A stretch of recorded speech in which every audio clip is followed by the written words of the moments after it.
Pas sûr qu'un gilet pare-balles soit de nature à protéger Ursula von der Leyen des attaques verbales auxquelles elle devrait être confrontée en Allemagne ce jeudi. La présidente de la Commission européenne est appelée à témoigner devant la commission d'enquête du Bundestag dans l'affaire des consultants extérieurs employés par son ministère à l'époque où elle était ministre de la Défense. Objectif pour le Parlement, déterminer dans quelle mesure Ursula von der Leyen était au courant de l'attribution de ces contrats qui ont coûté au moins 200 millions d'euros en 2 ans et que la Cour des comptes fédérale juge douteux. Les interrogations portent sur le flou entourant les conditions d'attribution de ces contrats en matière d'appel d'offres et sur la réelle nécessité de recourir à des sociétés externes au regard du coût que cela représentait. En 2018, Ursula von der Leyen avait reconnu des erreurs.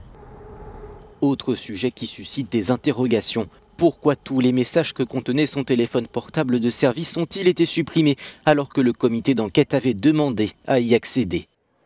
S'agit-il d'une armée de consultants hors de tout contrôle, comme l'a titré un quotidien allemand, ou d'un réseau de copinage, comme le dénonce un député vert de l'opposition?